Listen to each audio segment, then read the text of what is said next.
Good afternoon, good evening, good morning. How's everything going? Another edition of Smart Chat. Hope all is well. Please check out my other channel, the Tom Brand 1. Raw thoughts from May 16th, 2016, and they are in no particular order whatsoever. Just my thoughts, and obviously my opinions are just as right as yours. They're opinions. Mentioning of the new era, it's been dropped numerous times throughout this week's episode, as well as last week's episode. And my question to you is, how exactly is this the new era? We pretty much have the same wrestlers that we had months ago. How is this the new era? Speaking of a new era, a new beginning for the shining stars, Epico and Primo. And now you as the WWE fan, are supposed to forget that Epico and Primo were here before, and then they became Los Matadores. We're supposed to forget about that, but they're back. Brand new debut, as the WWE would spin it. This debut of the Shining Stars, it seemed like no one cared. After all the weeks of the vignettes, come to Puerto Rico. When they made the debut, now I know it's just 1 week. When they made their debut, what did they do that makes you want to come to Puerto Rico? If this is the focus on your vignettes for weeks, what exactly, if your debut, you should be doing a promo or doing something, bringing out something to show why we should come to Puerto Rico. Smelling flowers won't exactly work. Now I know it's only it's only a week, but when they were Epico and Primo, they really never showed that personality, that charisma. Do you have confidence that it's gonna change with the Shining Stars? And Shining Stars, I've been to Puerto Rico. I've been there twice, actually. Beautiful, beautiful place. But what are they going to do to make me, as the viewer, be interested in coming to Puerto Rico? Crowd was dead silent during that debut. You have good heat, you have cheap heat, you have bad heat, but you don't want no reaction, which is what Shining Stars got. One of the worst debuts next to Carney. You remember Carney? That's who I'm trying to think. Carney, no. Carney. Is it Carney? The circus guy. I think you get what I'm trying to say. Really wasn't impressed. Now I know you have New Day, and they turned that into magic when they debuted, when everyone was going to say that it sucked. But I just haven't seen anything prior with Epico and Primo to make me think otherwise. Clearly, Carlito was the one with the charisma of the bunch. Speaking of New Day and this crowd, from my future home of North Carolina, I am moving to North Carolina very, very soon. Raleigh-Durham area. But Greensboro, North Carolina, clearly the time machine did not go over well with the New Day. And sometimes you hit a home run and sometimes you miss. They clearly missed. The reference to Kofi Kingston back in his days of 2009, 2010, coming out of that time machine really did not go over too well. Clearly, to me, it seemed like the crowd was saving that pop for Ric Flair, because he's pretty much the only one that got over. It was Ric Flair. And that's how they ended Raw. They ended Raw with Ric Flair, Natty Neidhart, and Charlotte Flair. And man, that contract signing is how they ended Raw. And personally, I don't know about you, but me, I really could care less about this whole feud. Listen, when they bring up revisit the whole screwjob angle, and this time it was the Chicago screwjob angle with Charles Robinson and Natty Neidhart and Charlotte Flair, that Payback. Did anyone after that, the aftermath, did anyone care? Did anyone really care about it? You know, you can't blame Natty. You can't really even blame Charlotte. But they're trying to make chicken out of chicken crap. Pardon my French. I'm just really not into this at all. At all. And it just doesn't make some of it. This match is no rules, no holds barred, but at the same regards, Ric Flair is barred from ringside, and if he appears at ringside, was that stipulation, then Charlotte will have to forfeit the title. So if it's no rules, why is Ric Flair barred from being at ringside? Doesn't make sense to me. And in that segment leads me on to the next thing. In that segment there, we have, in that ring, you have Stephanie McMahon and Shane McMahon. Shane McMahon, congratulations. His voice actually sounds normal this week. Doesn't sound like a cartoon character.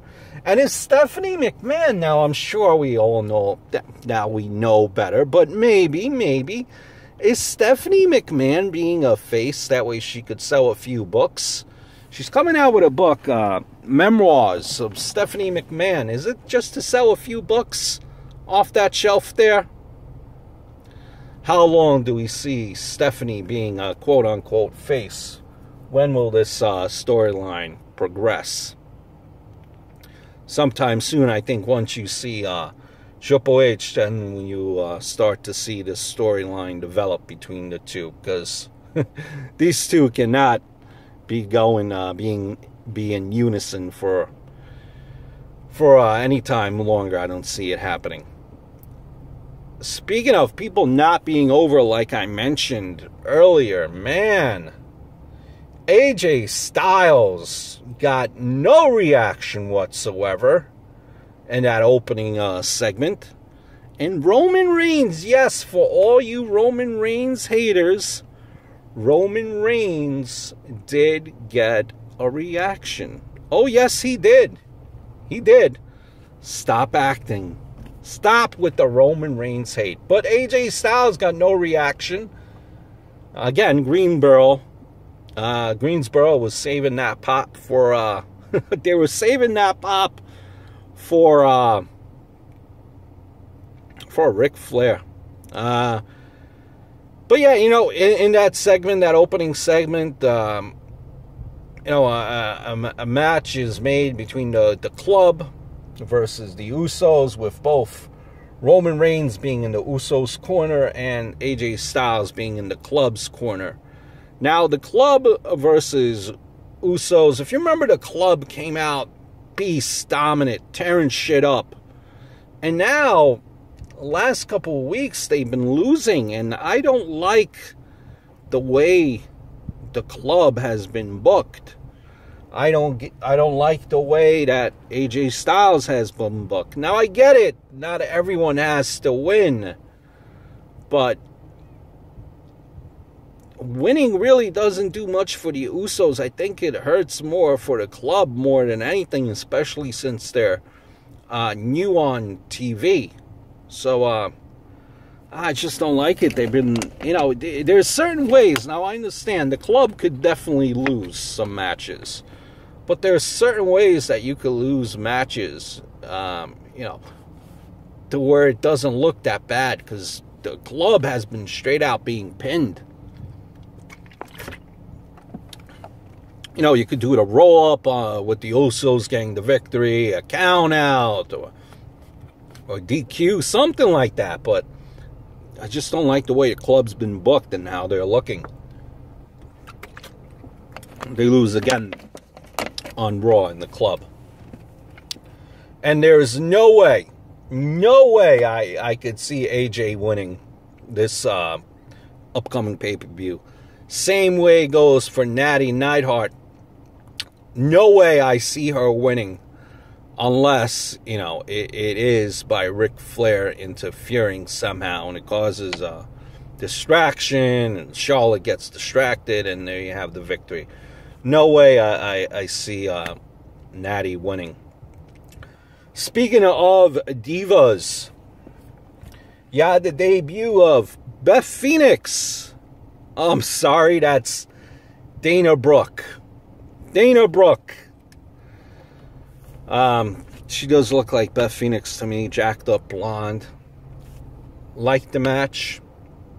Beat Becky Lynch. For all you Becky Lynch fans out there, don't worry. Becky Lynch is not getting depushed. I think what the WWE is trying to do is just trying to keep everything on a level playing field. Make everyone pretty much level, no better than the other one. And Dana Brooke winning, does that exactly. We were expecting to see Emma of that connection. The END was that short-lived group for about 1 week. And now, poor Emma, man, beautiful to look at. And now she's all types of messed up with messing up her back, her disc. Man, just when she was getting a push. Now, for all you Roman Reigns haters, let's see you say something with Dana Brooke winning now. And next thing you know, she's going to win the title. But will you Roman Reigns haters say anything about Dana Brooke winning the title within the next year? Ease up on the Roman Reigns hate. For a quick minute, being that Raw was from my future home of North Carolina, way better than living in damn New York, I tell you that much. But anyway, for a quick second there, did you guys think that the Hardy Boys were to appear? Now, I'll be the first one to tell you, I'm not exactly sure how long the contract is with the Hardy Boys for Matt and Jeff. But being that they almost, like, if you rewatch Raw, they almost, I don't know if you noticed it, they almost placed, like, the emphasis on a bunch of local boys, local guys, throughout Raw. And I thought for a quick second there, local boys, Hardy Boys coming out in that segment, because they mentioned it throughout Raw. And I thought that they would come out for that quick second there, after Cass beat Devon very quickly, that the Hardy Boys would come out. I think it's only a matter of time before you see the Hardy Boys back in Raw. I think that was an Hardy Boys innuendo. Speaking of Big Cass picking up the win against Devon Dudley. Now, if you think about it, Big Cass, how often do you see after guys forced into singles competition, temporarily, which is what it is for Cass once Enzo comes back? How often do you see someone being pushed more often, if one guy is injured, the other guy usually goes down to NXT, he's taken off TV, just does house shows. But Big Cass, no, he is being pushed. And I think that's a good thing, because clearly Enzo's the more charismatic of the two. And Big Cass being pushed allows the audience to be introduced and get behind Cass. Now is the time to do it. They're able to get introduced to him, rather, because only a small people watch NXT. So now the audience that watches Raw is able to get behind Cass, and they see him prominently on the TV. Cass, he does deliver his few lines. Still doesn't seem comfortable on the mic. It still seems rehearsed and kind of forced. But it's a good way. Giving him this semi-push here is a good way to kind of get him more comfortable with the audience. That's it as far as Raw. Just some of my thoughts there. Extreme Rules coming up this coming week. I'll be watching. This Raw wasn't the best, but again, like I say at times and times before, being a die-hard, lifelong wrestling fan, no matter how much shitty the product is, we all know we're still going to watch.